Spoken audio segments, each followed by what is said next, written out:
from all the people that I've spoken to over the years, people have a sense that the soul is important. I've asked the people, well, what is the soul? And a lot of people kind of scratch their head, I can't put my finger on what it is, but I know that it's important. And I ask people, well, give me some words that might describe the soul or be connected to the soul. And people often put in words like love, meaning, purpose, family, community, contribution. Those are the kinds of words that people associate to that. A lot of times what people do will really boil it down to, it's like my deepest, truest essence of who I am. Underneath all the pains and wounds and hurts, there's this soul that is my purest nature, my truest self. And my truest self, the interesting thing is my soul doesn't really care how much money I have or what my career path. My soul wants me to live the richest, most authentic, truest life for me that I can. And when I do that, I'm living in accordance with my value, accordance with my soul. A lot of times people equate the heart and the soul. And there's even that song, Heart and Soul. And so the soul is this place where we assign meaning to our lives.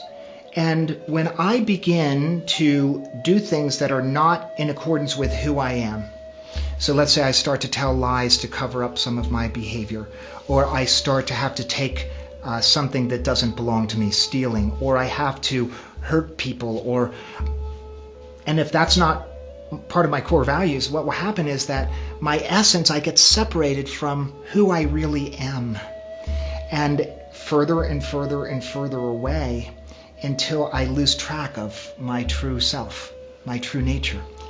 And that is horrendously painful. And what that can look like for people is that lifelessness, listlessness. They don't fit in. They don't care. There's something missing. They feel like no matter where, there's just some part of them that can't get soothed. They can't, no matter what they do, they just can't feel comfortable. And we've heard, I used to go to 12-step often, and you'd hear the expression, I have a hole in my soul, and no amount of drugs, no amount of food, no amount of sex, no amount of money, no amount of power or prestige can fill the hole in my soul. And the reason why those things can't fill the hole in your soul is because they are not soul food. They do not connect to the soul. They're all things the soul could care less how much money you have, and whether people think you're smart or funny or good looking. The soul wants you to be authentic. And there are ways to interface with the soul. And the soul communicates through creativity. So we look at, what is creativity? Poetry might be a good thing to... So we can sit here and talk about love ad infinitum, and then we read a line or two of Rumi poem, and it lands. Oh yeah, got it. Or it's like I can read all kinds of books about a piece of art, but I go to see it and it lands a certain way because that's a soul thing. Reading about it is a mind thing. So it's not about information. That's mind food. This seeing a piece of art, creativity, music, I think people would probably agree that music is a lot different when you're looking at the lyrics on paper compared to when you're hearing them sung.